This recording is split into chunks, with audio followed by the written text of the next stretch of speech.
Wel, gawn ni droi i ddechrau at Salm 135 a darllen y 4 adnod cynta. Molwch yr arglwydd, molwch enw'r arglwydd, molwch ef chwiweision yr arglwydd, sy'n sefyll yn hir arglwydd yng nghynteddoedd ein Duw. Molwch yr arglwydd oherwydd da yw ef. Canwch yw enw oherwydd y mae'n ddymunol.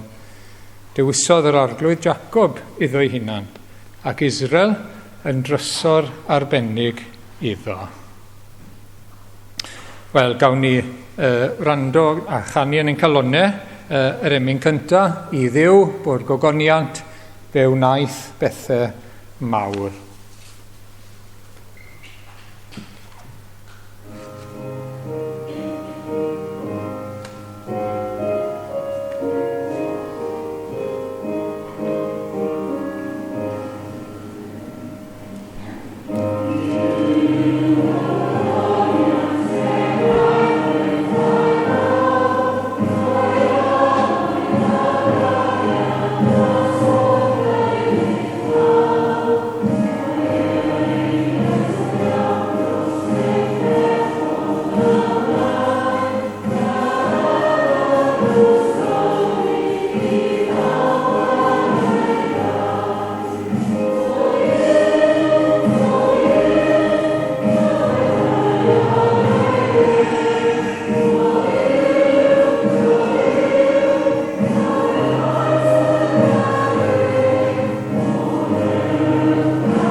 Wel, mae'n darlleniad ni bore yma yn dod o lyfr y proffwyd Secharia a pennod 13.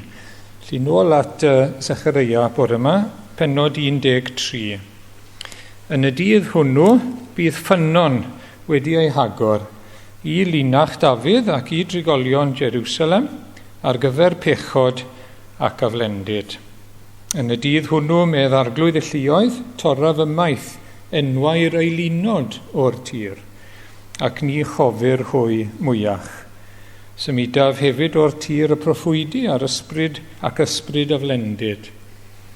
Ac os cyfyd, os bydd un yn codi i broffwydo eto, hynny yw proffwydo'n ffals nawr, fe ddywed ei dad a'i fam a'i cenhedlodd ni chai fyw am i ti lefaru twyll yn enw'r arglwydd.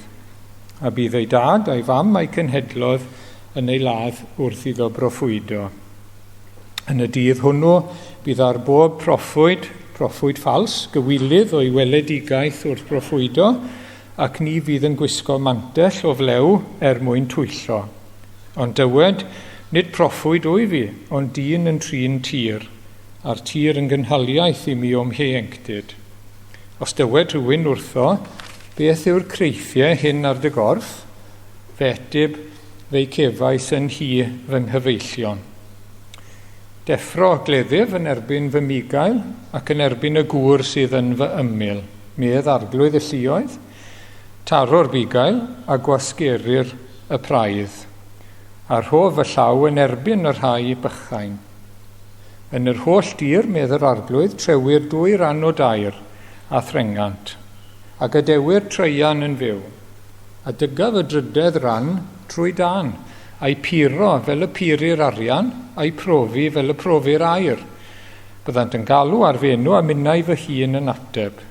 Dyweda fi fy mhobol ydynt, a dywedant hwy yr arglwydd yw ein Duw. Ni'n diolch i'r arglwydd am ei air sanctaidd ac yn gweddio ei fendith ar y gair i ni heddi nawr. Gawn ni droi at yr arglwydd mewn gweddi nawr. Gawn ni weddio gyda'n gilydd. I ni'n diolch yn fawr arglwydd am y cyfle i ddod ynghyd eto y bore yma, ac i ni'n diolch bod ni'n cael gweld yn gilydd bore yma yn y capel, yn y cnawd fel petai, a bod ni'n cael dod i thaddoli di o arglwydd. I ni'n canu yn ein calonau i ti, bod ni'n chydig yn rwystredig, bod ni'n cael canu gyda'n gwefusau. Ond o arglwydd i ni'n dod gyda fron oherwydd ti sydd yn deilwng o bob mawl ac addoliad. Oherwydd, fel i ni wedi clywed, da yw yr arglwydd. Wyt ti'n dda arglwydd. Hynny yw, wyt ti'n llawn daioni. Yn yr ystyr, dy fod ti yn drigarog iawn tuag ato ni. Dy fod ti yn trigarhau wrth filoedd ar filoedd yn dy drigaredd a thrwy yr efengil sanctaidd. Wyt ti'n sanctaidd, wrth gwrs, wyt ti'n lan, wyt ti'n bir, wyt ti'n fawr, yn uchel iawn a dyrchafedig, ac eto yn llawn gras a thrigaredd cyfiawn. Ac o arglwydd i ni'n diolch bod ni'n gallu dweud mai ti yw ein Duw ni, yr arglwydd yw ein Duw, fel glywson ni ar ddiwedd y darlleniad na, a dy bobl di, ti yw ein harglwydd, a dyna ni'n dymuno arglwydd i fod yn wir. Mewn gwirionedd yn ein bywyd ni, mae ti yw ein Duw ni, ti yw ein harglwydd ni, ti yw ein cyfaill ni, ti yw ein gwaredwr ni, ti yw ein hangor ni, ti yw craig ein iachawdwriaeth ni, ti yw ein bigael ni, a bod hwn yn real yn ein perthynas â thi o arglwydd. O ddydd i ddydd, dydd a nos. Ac o arglwydd i ni'n dymuno, ni'n diolch mai dyma wyt ti wedi drefnu ar ein cyfer ni. Diolch bod ti'n un sydd o hyd yn trefnu, yn darparu arglwydd, ti yw ein crewr a'n cynhaliwr, ac ni'n diolch am hynny, am dy gynhaliaeth eto arglwydd. Bob dydd, dy drigaredd, dy drigareddau yn dod i ni, yn ddibaid. I ni mor ddiolchgar heddi eto arglwydd, am fwyd ar y ford bore yma, a dillad a cartre a gres, gymaint o fanteision sy'n ein bywyd ni, i ni'n cymryd yn hollol ganiatawol erbyn hyn. Y maddau ni arglwydd, di ni'n mynheiddi dim byd o dy lawdi. Dim. Wyt ti mor drigarog, wyt ti mor dda, wyt ti mor rasol tuag ato ni o arglwydd, ac i ni'n dymuno dy ganmol di eto, i ni'n dymuno dy glodfori di arglwydd, ac i ni'n dymuno dy wasanaethu di, i ni'n dymuno dy garu di, yn fwy o lawer nag ydyn ni yn barod. Ac o arglwydd i ni'n diolch yn fwy, wrth gwrs, nawr, am un a fi yn gweidi ar y groes. I ni'n diolch bod ti wedi rhoi cyfryngwr i ni, pont i ni, ffordd i groesi rhwng Duw a dynion. Oedd y gagendor, oedd y bwlch wedi mynd yn fawr o arglwydd, oherwydd pechod, oherwydd ein gwrthryfel naturiol ni yn adda.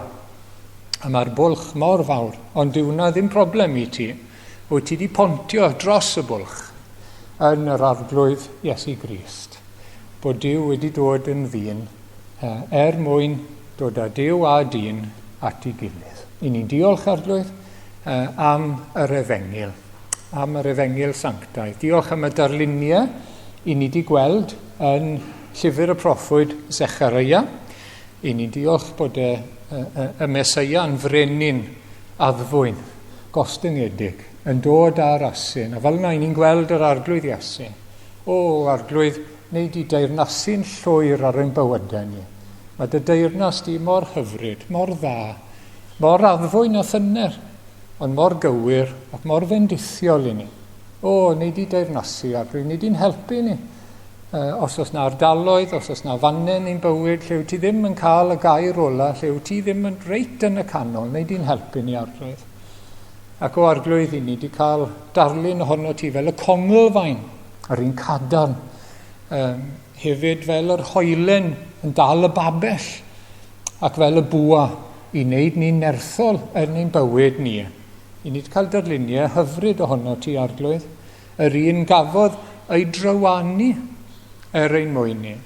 Ac wedyn ni newydd arllen yr un gafodd ei daro, y Bigail gafodd ei daro. Ei daro a chleddyf ei dad. Ei daro oherwydd ein pechod ni. I ni'n diolch am y Meseia, ni'n diolch am yr arglwydd Iesu. Ac o'i farwolaeth ef, ac o'i aberth ef, ac o'i ddyfodiad ef, mae gymaint o fendith yn dod i ni. Ni wedi profi rhyw fesur wedi feirwch arglwydd. Ti wedi agor ein llyged ni, i weld ein hangen, i weld ein pechod, i weld ein hunan, ac i weld Iesu Grist. Ac i ddod ato fe, i ddod i'r ffynnon, i gael ein golchi a'n glanhau. Diolch bod ni'n lan yn dolwg di trwy wad Iesu Grist nawr. Diolch arglwydd, does dim damnedigaeth i ni mewn heddwch gyda Duw. Trwy wad Iesu Grist, trwy ymddiried ynddo ef. A diolch bod ti'n bwriadu ni fod yn gryf arglwydd yn ein nerth ef nawr. Bod ti'n rhoi buddigoliaeth i ni. Bod ni i fod fel carreg na all y gelyn ei symud. Fel diod feddwol sy'n bwrw'r gelyn i'r llawr. A fel tân yn ysu gelyniaeth yr un drwg. Arglwydd i ni'n diolch am y darluniau hyn. A bod ffrwyth dy aberth di a ffrwyth y ffynnon yn symud ei lunod o arglwydd. Gofyn bod hynny'n digwydd yn ein bywyd ni. Bod yr ei lunod yn cael ei symud. A symud y proffwydi ffals hefyd. Ni'n gweddio dros ein heglwysi ni felly arglwydd. I ti symud ei lunod. I ti symud y proffwydi ffals o arglwydd. Sydd yn dal i fod yn yr eglwysi ar hyn o bryd. Arglwydd trigar ha wrthym ni. Ac o arglwydd felly, ni'n cyflwyno'n gilydd i ti, ac yn diolch am weld yn gilydd fan hyn. Rhai wedi methu dod, rhai falle'n wan o gorff o arglwydd, rhai a gofidiau oherwydd y feirws. Ni'n cyflwyno'n gilydd i ti ac yn gweddio dy fendith, rhai yn ein plith yn galaru, gofyn i ti diddannu nhw, a rhoi gobaith byw yr atgyfodiad yn ei calonau nhw arglwydd. Diolch am hynny. Ac o arglwydd i ni yn cofio am rhai mewn cartrefi, rhai a gofal dros anwyliad, bendithia nhw a nertha nhw a chynnal nhw arglwydd i'w ein gweddi ni. Ni'n cofio am myfyrwyr hefyd sydd yn y colegau, bendithia nhw cadw nhw'n ddiogel, yn gorfforol ac yn ysbrydol arglwydd. Yn arbennig cadw nhw'n agos at y ti, gat yr arglwydd Iesu. Arglwydd felly derbyn ni, derbyn ein diolch, maddau ni'n pechodau, trwy Iesu Grist ein ceidwad. Amen.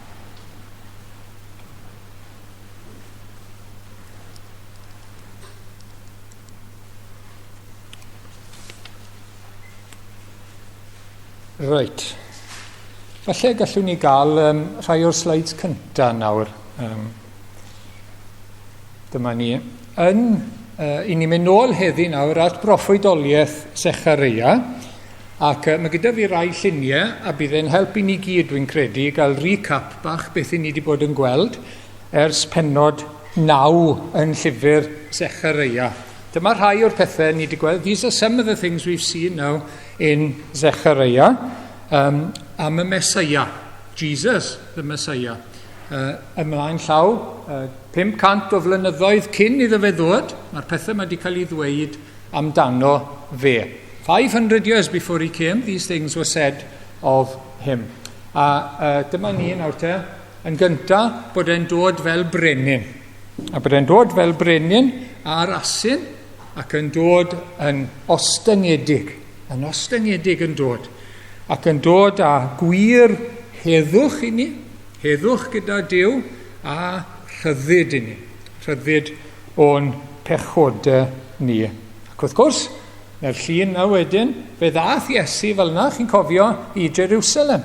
That's how Jesus came into Jerusalem before Easter time. A maen nhw'n cyfeirio nôl at Zechariah. Wedyn, os ewn ni at y sleid nesaf, i ni wedi cael y 3 darlun yma wedyn, heno 10 o'r Meseia, darluniau rhyfedd iawn. Yr un cyntaf yw'r congelvine, the cornerstone, part of the foundation in the way of a building, solid. You can build on that. A hwnna yn ddisgrifiad gwych o Iesu Grist, yn dweud. Mae'n cael ei ddefnyddio trwy'r Beibl yn y Testament Newydd, y congelvine. Ac i ni wastod i fod i adeiladu arno fe. Mae'n sylfaen i ni, fel eglwys ac fel unigolion. Ac wedyn, fel hoelen. Hoelen fawr, like a big nail or a peg. Falle, peg i ddal y babell. Os chi wedi bod yn campo, chi'n rhoi pegs lawr i ddal y babell yn ei lle. Galle fe fod yn hwnna, neu hoelen i hongian pethau arno fe. Ond mae'n gadarn, mae'n gryf i ni bwyso arno fe eto. A'r trydydd ydy'r bwa rhyfel. Hynny yw, mae e'n gwneud ni yn gryf wedyn ni, a mae'n gwneud ni yn effeithion fel tystion iddo fe. I ni fel y seithau. Fe yw'r bwa, a ni yw'r saith. Yn cael ein hanfon, yn cael ein defnyddio ganddo fe, yn ein tystiolaeth i'r arglwydd, wrth i ni gael ein galw i fod yn halen ac yn oleuni. Ac wedyn ni, i ni mynd mlaen, mae fe oedd y bugail da. Iesu Grist yn dweud am ei hunan, mae fe oedd y bugail da. Ac oedd sawl math o fugail, chi'n cofio, oedd rhai gwael ac oedd rhai da. Some shepherds were not very good. We had the good, the bad and the ugly. Some were bad and ugly, and one was good. That's the Lord Jesus. But he was rejected. Remember? He was rejected. He was betrayed for pieces of silver. And that's exactly what happened to the Lord Jesus. Exactly what happened to him. The good shepherd, bugail da, yn cael ei wrthod a'i fradychu. Dyna fe. Ac yn marw, wrth gwrs. Darlun nesaf, gafodd ei drawanu. Os ni'n dechrau yn y gornel top yna, gafodd ei drawanu. He was the one that was pierced. That's what he's called. As we come on then to chapter 12. Gafodd ei drawanu. He was pierced with the spear and the nails on the cross. Fe gafodd ei drawanu dros ein pechodau ni wrth gwrs. Nawr, llawer yn ei wrthod ond i eraill, mae yna fendithion mawr yn dod o'i farwolaeth ef. Bendithion mawr. Yn gyntaf, yn ein gwneud ni yn gryf yn erbyn y gelyn. Dyna beth yw'r darluniau yma, maen nhw'n darluniau rhyfedd, dwi'n gwybod. Yn gyntaf, y gelyn yn cael ei fwrw'n fflat, fel petai ni'n ddiod gryf meddwl. A y gelyn yn meddwl, gallai yfed hwn, a bydd e ddim yn effeithio arna. Darlun yw ond y gelyn yn fflat ar lawr. Wedyn, yn gwneud ni fel carreg fawr, na all y gelyn ddim i symud. Mae'n meddwl bydd e'n symud yn iawn, ond wrth drio i symud mae'n cael hernia. The Lord makes us like a big, strong rock. That's how he wants. That we can't be moved by the enemy, by Satan and all his ways of attacking us. Ac wedyn fel tân mewn gwair sych. Chi ddarlun arall, neu fel tân mewn coed. Wrth gwrs, yn ysu y gelyn, like a fire in dry grass. Our enemies are put away to one side. Ac wedyn ni, nesa, oherwydd marwolaeth Iesu Grist, bydd buddugoliaeth yn dod, a bydd galar yn dod i'w bobl. Dyma'r drefen yn Secharia, no? Y galar. Hynny yw, pobl yn poeni am eu pechod.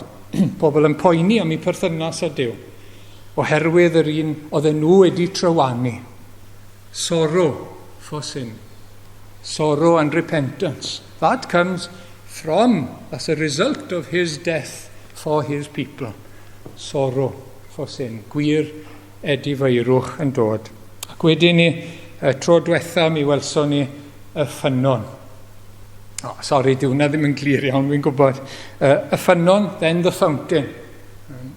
Dyma fe y ffynon.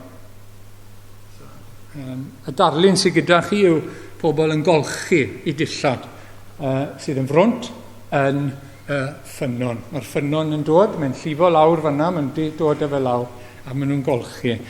Ac wrth gwrs, mae'r wolaeth Iesu Grist drosto ni fel ffynon i'n glanhau ni.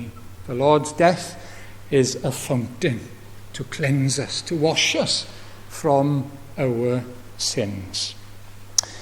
Dyna ni. Wel, dyna y recap bach, ac I ni hoelio'n meddwl nawr ar beth mae'r arglwydd Iesu wedi wneud arno fe. Fe yw'r brenin, fe sydd wedi cael ei drywanu droso ni, fe sydd wedi agor y ffynon I ni, i'n glanhau ni. Gadewch I ni feddwl nawr amdano fe, a mi ddawn ni mlaen wedyn ni, yn yr emyn yn iawn, a mi ddawn ni mlaen wedyn ni at beth sy'n dod nesaf yn y darn. Na fe, ni dewn ni nawr at yr emyn I atgoffa'n hunan, gan glywon ni hon y tro diwetha hefyd am y ffynon. Caned ni efadeiar lawr, fe gaid ffynon I olchi pechaduriaid mawr yn glair wynion.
Wel, awn ni mlaen nawr, a falle, os gallwn ni gael llun y ffynon eto, newn ni ddechrau yn fanna.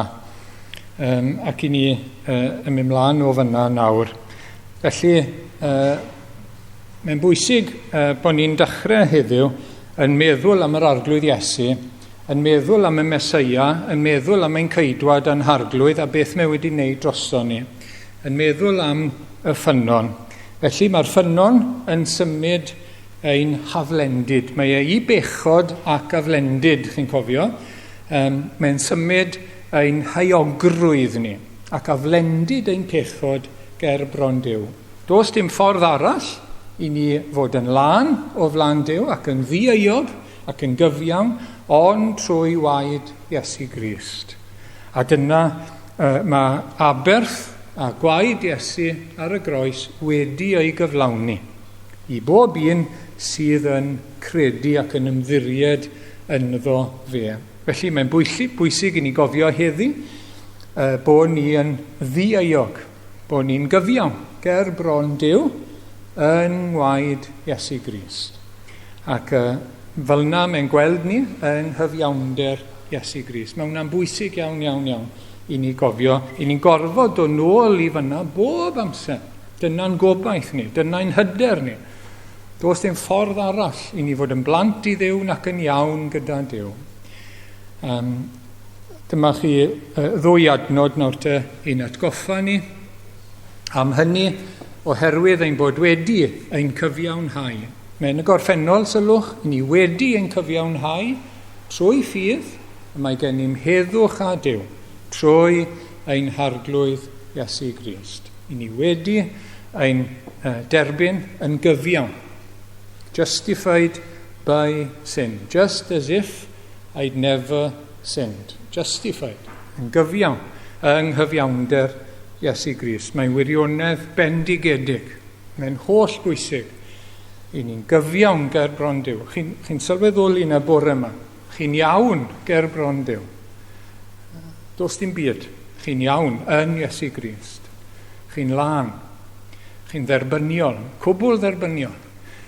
Nid oherwydd ni, nid oherwydd maint ein pechod ni, ond bod ni'n pwyso ar y gwaed, yr aberth na, a'r rhinwedd yr aberth i'n glanhau ni'n llwyr.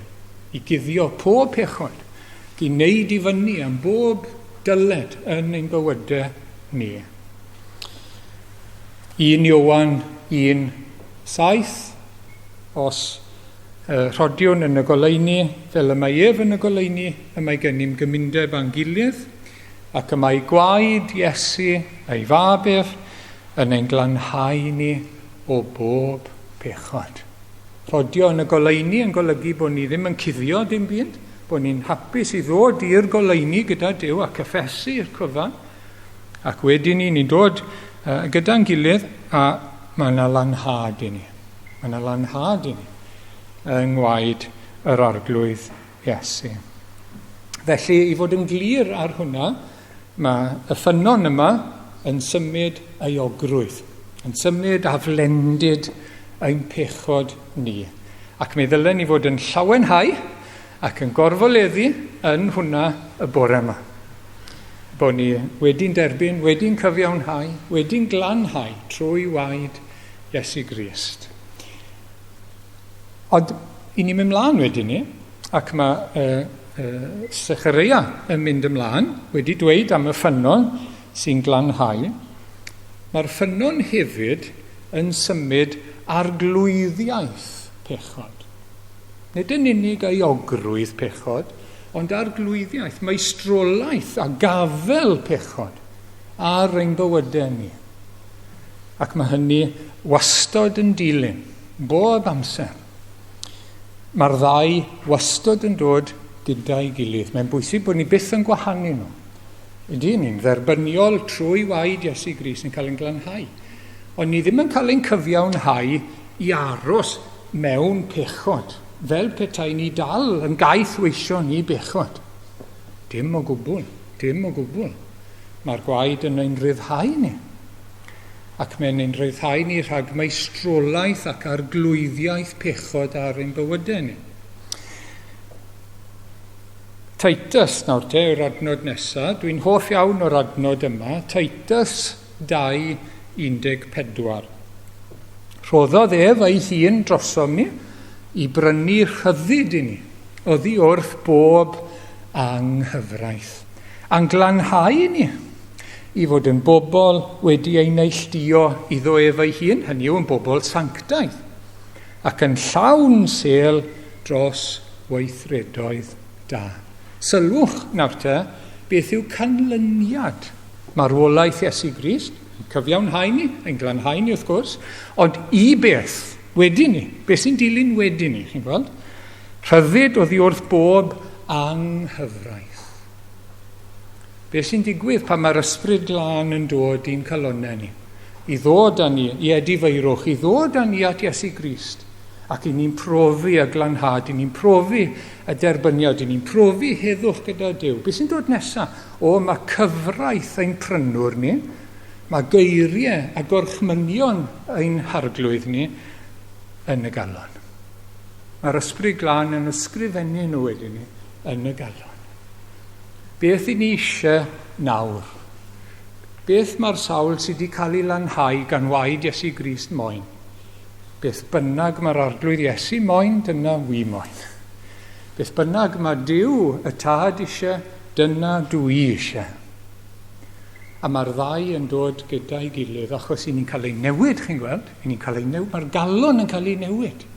Yn lle calon o garreg, calon o gig nawr. Calon dyner i ewyllus yr arglwydd. Yr un sydd wedi'n caru ni'n y fath fodd.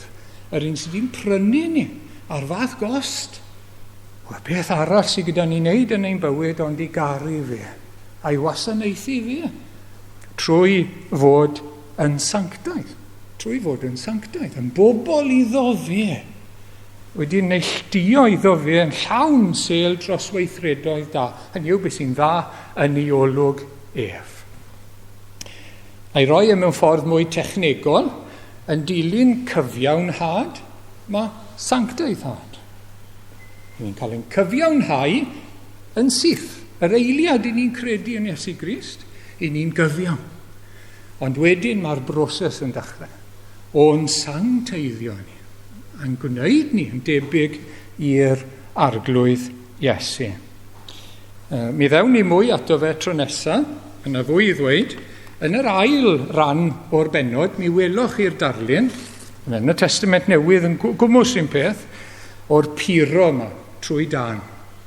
A chi ddarlun o beth yw y broses i ni'n cael ein sancteiddio. Proses bywyd y Cristion. Mae'n gallu bod yn boenus, mae'n gallu bod yn boeth iawn, mae'n gallu bod yn galed iawn. Iawn, beth yw'r nod? Beth sydd gyda Duw mewn golwg? I ni'n mynd i fod fel air pur. Fel arian coeth yn y diwedd. I ni'n mynd i fod yn debyg i'r arglwydd Iesu Grist. Mae yna ben draw, yna bwrpas iddo fe. Beth bynnag sy'n digwydd wythnos yma yn ein bywyd ni. Beth bynnag sy'n digwydd ar hyn o bryd. Mae yna ben draw iddo fe. Mae'n ein puro ni, mae'n ein coethi ni. Megis trwy dan.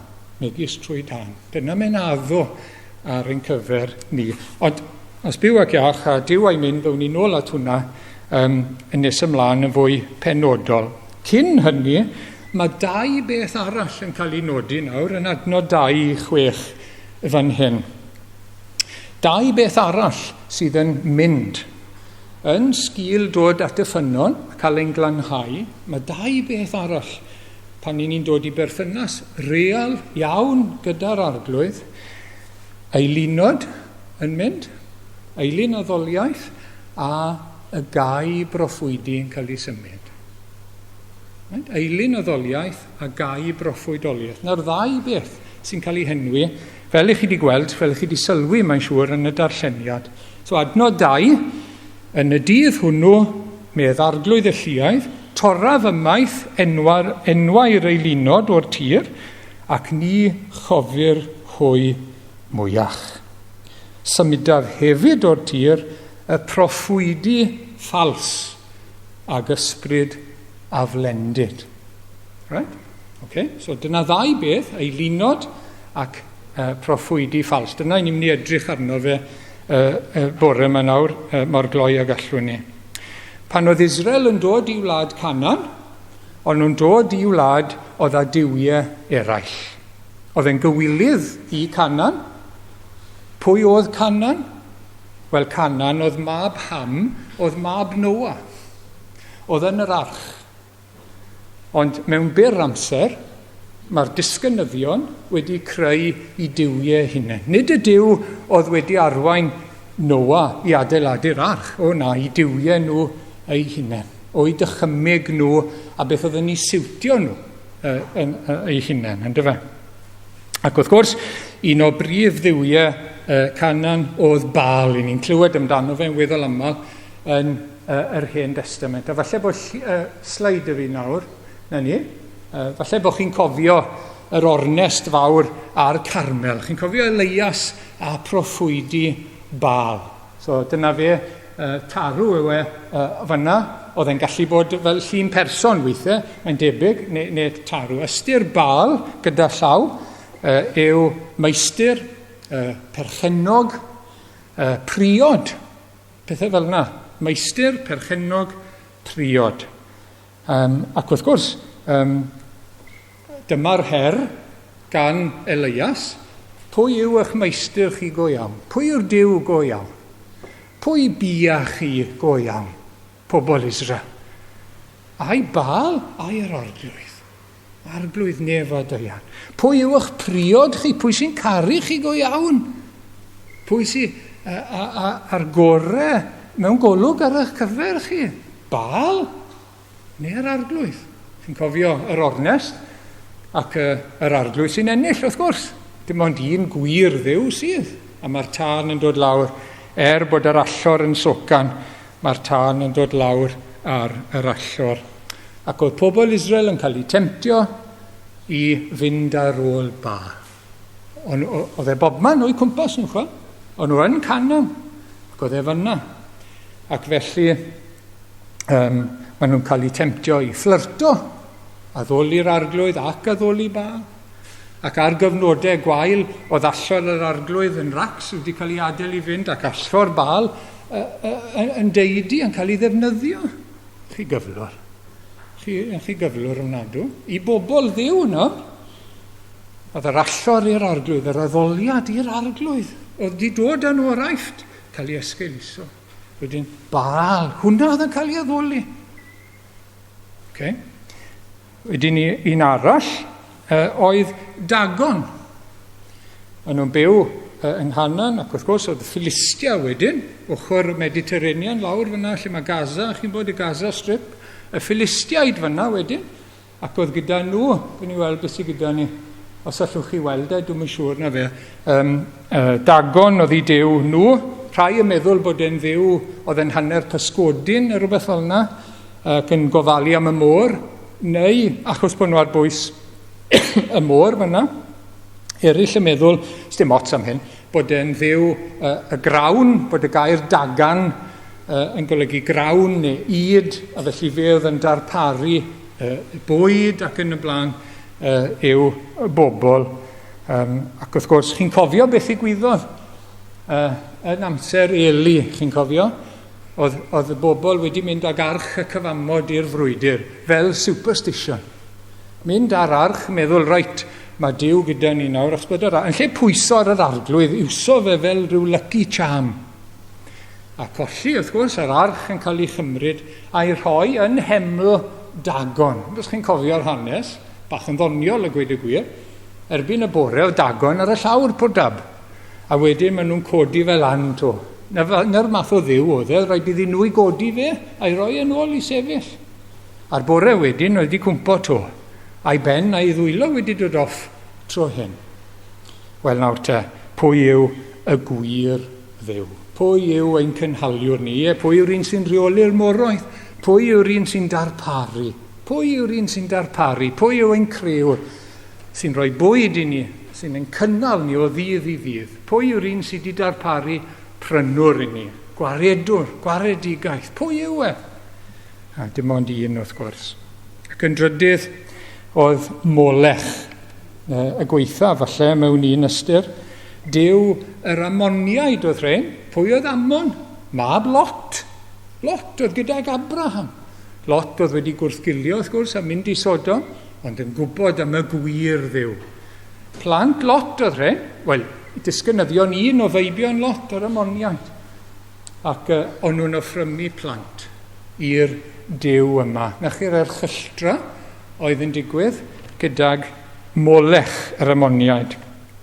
Aberth dynol, aberthu plant iddo fe. Yn ytrach na meithrin y plant i adnabod a charu yr arglwydd. Dyna mae cyfraith Duw yn ei ddweud. Ei offrymu nhw. Ac wrth gwrs, i ni'n gallu gweld pethau cyfatebol falle yn ein dyddiau ni. Ni'n meddwl am beth sy'n digwydd gyda erthyliad. Plant yn cael ei cyn i geni cael ei aberthu. Achos bod e ddim yn gyfleus. Yn aml iawn, dyna sefyllfa i'w cael nhw.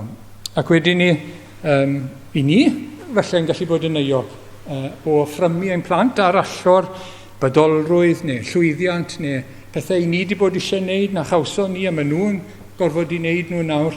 Pethau fel yna, i ni'n gallu yn lle i magu a'i meithrin nhw yn ofn yr arglwydd.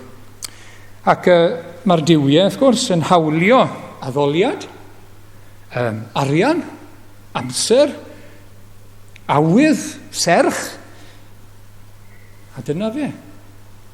I ni yng nghanol yr eilinod yn ein byd ni heddiw. Mae'r un peth yn union yn dweud. Mae yna eilinod ym mhob man. Sy'n eisiau ni fynd draw i China, fel o'n i'n canu'n blant bach, mae eilinod yn bob man fan hyn, wrth gwrs, heddiw. Ac newn ni feddwl am rhai pethau mewn munud, ond gawn ni ofyn y cwestiwn cyntaf i ni'n hunan. Beth dwi'n cael yn hemtio i fynd ar ei ôl? Beth sy'n cymryd ymryd i? Beth oeddi allor yr arglwydd yn y mywyd i yn cael ei esgyluso? Achos bod rhywbeth arall yn cael ei lle. O ran amser, addoli gyda'n gilydd, addoli gartre. Siwt mae'r allor i'r arglwydd yn ynghalon ni ac yn y mywyd i. Oeddi yn cael ei esgyluso. Os angen trwsio fe. Beth nath Elias gynta, os ych chi'n cofio, a Gideon, yr un peth, oedd rhaid trwsio allor yr arglwydd. Oedd ei cael ei adael. Os angen trwsio fe yn y mywyd i bywyd chi y bore yma. Oeddi yn cael y lle blaena fy lle iawn. Oeddi ar yr orsedd. Oeddi'n wasanaeth i'n dechrau gyda gaddoliad i'r arglwydd yn y mywyd i. Beth bynnag sy'n dod rhyngthom ni, mae rhaid ei ddiorseddi fe. Mae rhaid tynnu fe lawr. Mae rhaid i ni. Yn bwysig eithriadol. Ac wedyn chi'n dod i'r Testament Newydd, a diwiau groegaidd oedd yn y Testament Newydd. Y diwiau oedd yn byw yn ei byd bach nhw eu hunain. Oedd ddim lot o ots dyn nhw am y byd yma, rili. Ond o'n nhw eisiau plesio y diwiau hynny. Chi'n bod Diana ac yn y blaen diwiau fel yna. Diana'r Effesiaid i ni wedi clywed amdani. Ac oedd yna bwysau yn y Testament Newydd ar y Cristnogion i fynd i'r temlau paganaidd. O'n nhw'n addoli'r arglwydd ar ddydd Sul, a wedyn oedd yna bwysau os o'ch chi eisiau cadw'ch job, o'ch chi'n mynd i addoliad arall wedyn ni, oedd yn ymwneud â'r tred oedd gyda chi. Oedd yn broblem yn y Testament Newydd, y cyfnod yna, ac o'n nhw'n cael eu temtio. Felly mae'r apostol Paul yn sgwennu fan hyn nawr 2 Corinthiaid, pa gytundeb sydd rhwng teml Dduw ac eilinod. Chi yw teml Dduw. Pan ych chi'n ymgynnull gyda'ch gilydd, chi'n deml Dduw. Ond allwch chi ddim bod yn deml Dduw a mynd i deml yr eilinod. Allwch chi ddim. A mae'r apostol Paul yn dyfynnu'r Hen Testament yn gweud, dewch allan. Dewch allan o'i plith nhw. Allwch chi ddim wneud y ddau beth. Ac wrth gwrs mae'r arglwydd Iesu'n dweud, allwch chi ddim gwasanaethu 2 arglwydd. Impossibility. Ac gobeithio bod ni ddim yn trio gwasanaethu 2 arglwydd ar hyn o bryd yn ein bywydau. Mae'n amhosib. Oedd e'n amhosib fel ceithwas i chi fod yn berchen i 2 feistr. Amhosib. Oedd e'n digwydd. Oedd e'n exclusive. Eddy'r arglwydd Iesu, allwch chi'n gwasanaethu Duw a mammon, arian. Ac unrhyw beth mae arian yn gallu brynu. Mae hwnna'n broblem yn ein hoes ni, wrth gwrs, materoliaeth, pethau materol. Fflydon meddwl ni, fflydon ffôn ni, fflydon teledu ni bob amser. A i chi gael y peth hyn a'r peth arall, pethau mae arian yn gallu prynu. A mae rhyw buzz i gael o'i cael nhw, a cael rhywbeth newydd yn y blaen. Mae rhaid i fod yn ofalus, allwch chi ddim gwasanaethu Duw a mammon. Impossibility. Allwch chi ddim. Ac wedyn ni, wrth gwrs, mae'r apostol Paul yn mynd mlaen. Mae'n sôn am rhywbeth arall wedyn. Mae'n sôn am fywyd anfoesol oedd gyda phobl cyn dod yn Gristnogion, y Colosiaid. Ac mae'n dweud, mae hwnna'n eilyn addoliaeth. Dyma chi, nawr te, Colosiaid 3. Rowch chi farwolaeth felly, y rhannau o hynny ohonoch sy'n perthyn i'r ddeiar. Anfoesoldeb rhywiol, amhyrdeb, nwyd, blis, trachwant. Amhyrdeb yw meddwl bwriad drwg. Be sy'n arwain at bechod wastod, meddwl Iesu Grist, yw be sydd yn y meddwl. Mae'r llygad yn gweld a mae'r meddwl wedyn ni. Mae godineb yn dechrau, meddwl Iesu Grist, yn fan hyn. Mae lladd yn dechrau mewn fan hyn, gyda'r casineb tuag at rhywun arall. Eisiau symud nhw bant o'r ffordd. Mae godineb yn dechrau gydag edrych ar berson yn y ffordd anghywir. Ac wedyn ni mae nwyd, passion, hynny yw, rhywbeth anifeilaidd bron, perthyn i'r ddeiar, sydd i fod dan reolaeth, a mewn cyd-destun arbennig, perthynas rhywiol mewn cyd-destun arbennig priodas. Nid bod e'n cael free rein, fel mae yn ein cymdeithas ni o'n cwmpas ni, ond mae rhaid i ni roi hwnna i farwolaeth. Di ni'n perthyn i hynny rhagor o gwbl. Ac wedyn ni mae blis, evil desire, a trachwant yn agos iawn, beth sy'n rhaid i ni gael. Tynfa i gael i fi'n hunan, fi'n cael hyn. Beth bynnag yw beth bynnag yw'r deheuad neu'r dymuniad sydd ddim yn iawn yng ngolwg Duw. Ac mae gyd medde'r apostol Paul yn eilyn addoliaeth. Mae hwnna'n bach o sioc. Felly mae lunod fyna, nag oes dim statiw, na dim byd fyna. Eilyn addoliaeth yw e. Mae'r hunan, wrth gwrs, ar yr orsedd. Bodloni yr hunan. A mae hwnna'n eilyn pan mae'n cael y lle yna yn ein calonau ni. Ac dwi wedi dweud o'r blaen, dyfyniad gan John Calvin yw e. Mae'r galon ddynol yn ffactri sy'n gallu creu eilyn o unrhyw beth. Unrhyw beth. Mae ni fel ffactri. A heddi, mae'r ffactris mae'n gallu troi mas pethau ryfedda, hen blastig, maen nhw'n gallu gwneud dillad allan o'n nhw ac yn y blaen. Wel, mae'r galon ddynol yn ffactri yn gallu gwneud eilyn, diw bach, bas o unrhyw beth. Na'r pwynt. Mae yna beryg wastod mewn rhestri, ond unrhyw beth. Unrhyw beth. Y sarhad mwyaf i Dduw, ein harglwydd ni, a mae hwn i ni nawr fel Cristnogion, chi'n gweld. Y sarhad mwyaf, yr insult mwyaf i'n Duw, ein tad a'r arglwydd Iesu, ein prynwr, yw addoli, ymserchu, bod ni'n mynd a roi yn serch, yn gwasanaeth, yn cariad, i unrhyw beth arall o'i flaen ni. Naw'r insult mwyaf i'n prynwr ni. Ac felly, beth mae Duw eisiau wneud ar ôl ein glanhau ni? Sgubo'r ei lunod o'r ffordd. Byddwn ni'n clywed ar y diwedd emyn Ann Griffiths, beth sydd i mi mwy awnelwydd ag ei lunod gwael y llawr. Beth yw'r reina i fi nawr? Ond sut mae'n gweld nhw? A dyma'r gyfrinach fi'n credu, sut mae'n gweld nhw? Tystio rwyf nad yw ei cwmni yw gystadlu am Iesu mawr. Mae'n bwysig bod ni wedi dechrau bore yma gyda y Meseia, gyda'r arglwydd, gyda beth mae wedi wneud drosom ni. Mae rhaid i ni aros fanna, mae rhaid i ni gael y ffocws ar yr arglwydd Iesu, beth mae wedi wneud ar y groes a'i waed ac wedyn ni. Beth yw eilyn? Pwy sy'n eisiau eilyn wedyn ni? Pa iws fydd yr eilyn pan dwi yn marw? Pa iws fydd ei fi? Dim byd o gwbl. Dim yn rhoi gobaith i fi, dim yn rhoi gwir gysur i fi. Dim iws o gwbl. O gymharu. Beth yw o gymharu? Mae'r apostol Paul yn dda pan mae'n sgrifennu at y Philippiaid. Pethau oedd e'n meddwl oedd yn bwysig iawn i dreftadaeth ei ddoniau, ei reolau crefyddol a llanol. Beth yw rheini o gymharu â cael Iesu Grist? Rubbish, dung, dim byd. Felly, bant â nhw. Ac wedyn yn ail, y proffwydi ffals, y proffwydi ffals wedyn ni. Beth o'n nhw'n wneud? Oedd eilyn addoliaeth yn broblem yn Israel, ond oedd y proffwydi ffals ddim yn help yn arwain bobl at eilyn addoliaeth. Be maen nhw'n wneud dau beth te? A proffwyd ffals yn rhoi y darlun anghywir o Dduw, ac mae hynny'n cam arwain dyn. A'r ffordd maen nhw'n wneud hynny wrth gwrs yw troi gair Duw, gwyr droi gair Duw.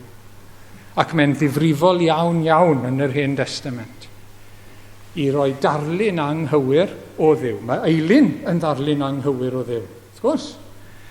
Ac mae dysgu yn anghywir.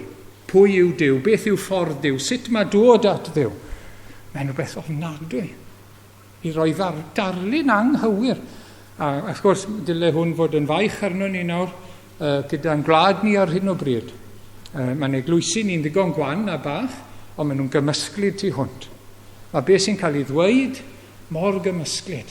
A mae pobl, os yw pobl yn gwrando, maen nhw'n cael ei hyrto'n llwyr, maen nhw'n cael ei drysu'n llwyr. Siwrd mae dod yn iawn gyda Duw. Sut un yw Duw? Odi yn cadw at ei air?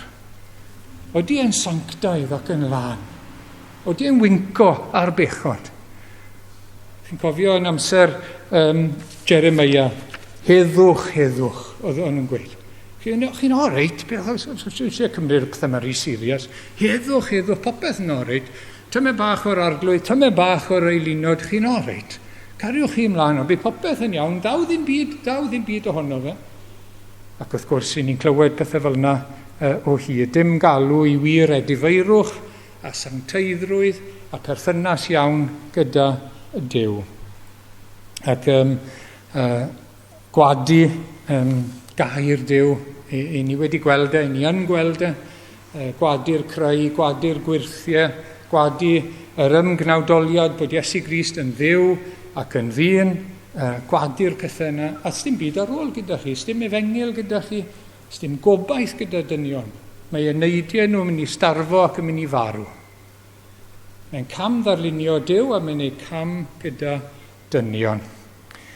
Ac mae beth sy'n cael ei ddweud fan hyn yn gryf iawn yn dweud. Wrthwch chi sylwi yn y darlleniad.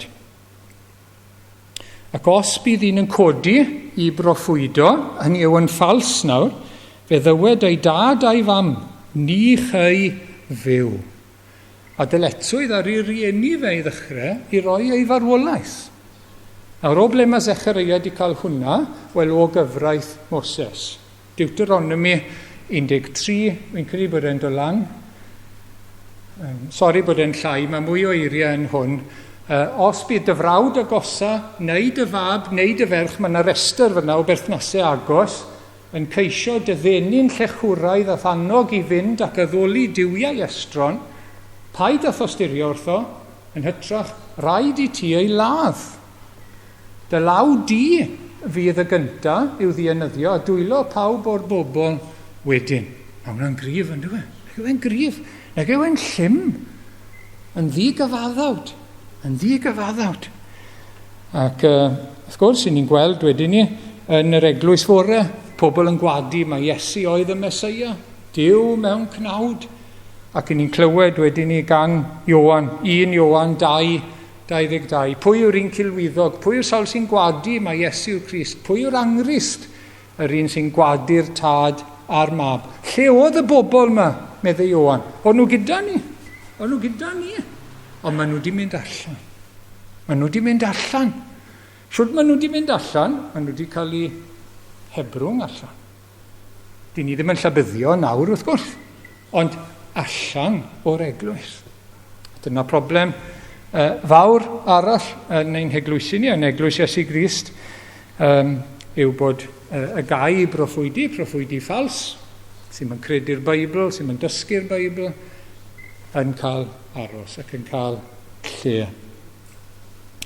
Does dim iachawdwriaeth, os nad yw Iesu Grist yn dduw ac yn ddyn. Does dim bywyd tragwyddol i ni heb hynny.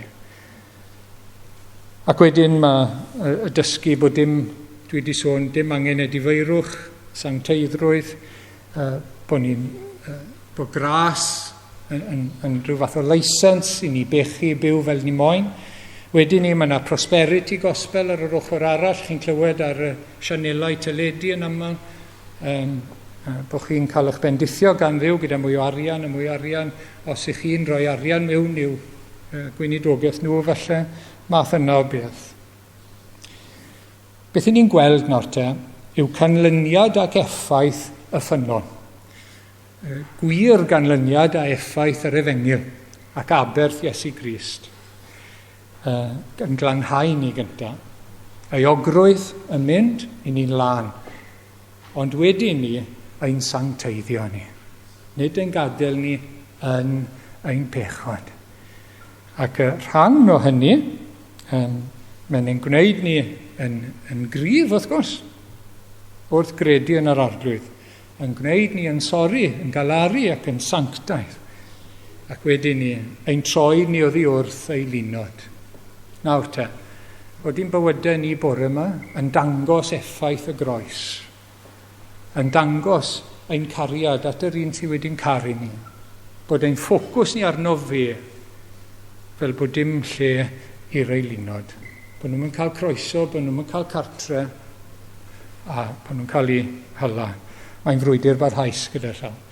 Mae'n frwydr barhaus. Sy'n un o'n ni yn gallu dweud bore yma bod pob eilyn wedi mynd. Ond mae'n frwydr. Gadewch i ni fod yn bobl, sdim croeso mynyn i chi.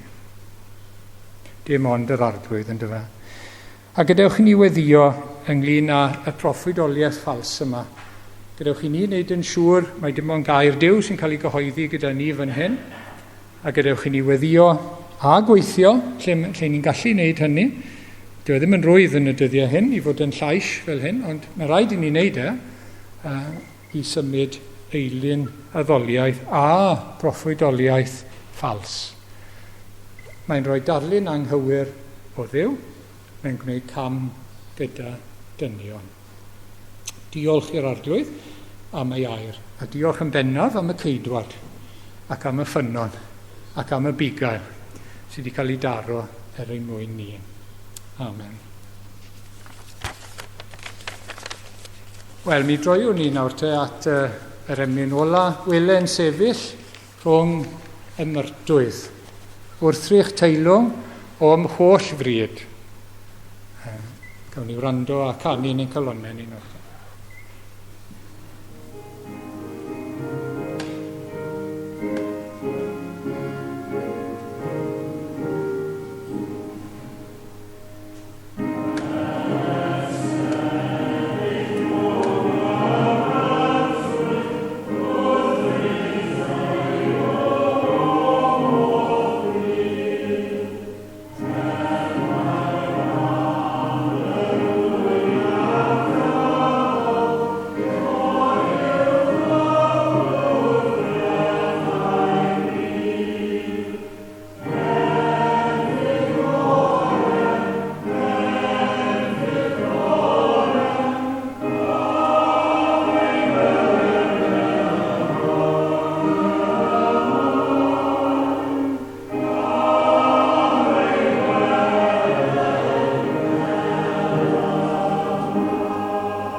Diolch Arglwydd am dair i ni y bore yma.